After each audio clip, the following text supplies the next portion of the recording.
Του Θεού, τον υπέρ της πίστης και πατρίδος ευκλαίος αγωνίσομενων και ηρωικός πεσόντων, και υπέρ της χωρηθήν αυτής πάμπλη μέλημα εκούσιον και ακούσιον. Όπως Κύριος ο Θεός τάξει τας ψυχάς αυτών, ένθεη και να πάω από την τελεία του Θεού τη βασιλεία των αιώνων και άψη των αυτών αμαρτιών. Παρά Χριστό το θανάτο βασιλεί και Θεό ημεναντισόμεθα, του Κυρίου δεηθόμεθα.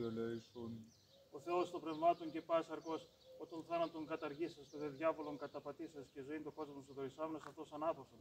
Και τους υπερπίστεως και πατρίδος, ευκλαιός αγωνισομένων και ηρωικός πεσόντων αδελφών ημών, και εν τόπο φωτεινό, εν τόπο χλωρό, εν τόπο αναψύξεως, ένθα πέτρα οδύνη λύπη και στραγμός. Πάνω αμάρτημα το παραυτόν παραχθέν εν λόγω έργο η διανοίας, αγαθός και πλάνθρωπος το συγχώρησον, ο τούκα έσυν άνθρωπος που και ζήσει και κύριο αμαρτίας, ή μόνος εκτός αμαρτίας υπάρχεις, η δικαιοσύνη στον αιώνα και ο νόμος. Αλήθεια ότι εσύ η ανάσταση ζωή και μακαρή ανάπαυση. Το κειμένο ο δούλος του Χριστού Θεός ημών και στην δόξα να πέμπουν. Στο άγχος Πατρί και το Παναγίο και αγαθό και ζωοποιό σου πνεύματι. Νυν και αεί και εις τους αιώνας των αιώνων. Αιωνίας η σημείων εξομακάριστη και ήμις αδελφή μου. Αιωνίας η σημείων εξομακάριστη και ήμις αδελφή μου. Αιωνίας η σημείων εξομακάριστη και ήμις αδελφή μου.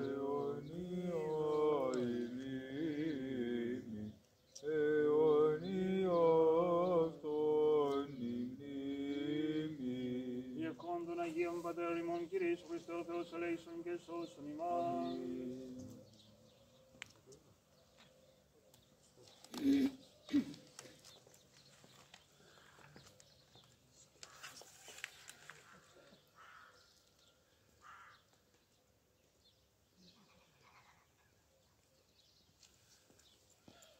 Σε γνωρίζω από την κόψη του σπαθιού την τρομερή, σε γνωρίζω από την όψη που με διάμετράει τη γη, απ' τα κόκαλα βγαλμένη των Ελλήνων τα ιερά, και σαν πρώτα ανδριωμένη γέρο και ελευθεριά, και σαν πρώτα ανδριωμένη γέρο και ελευθεριά, και σαν πρώτα ανδριωμένη χαίρε και ελευθεριά.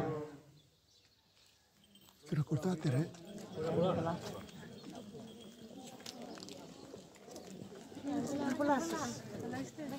Ευχαριστώ πάρα πολύ. Ευχαριστώ. Φωτογραφία.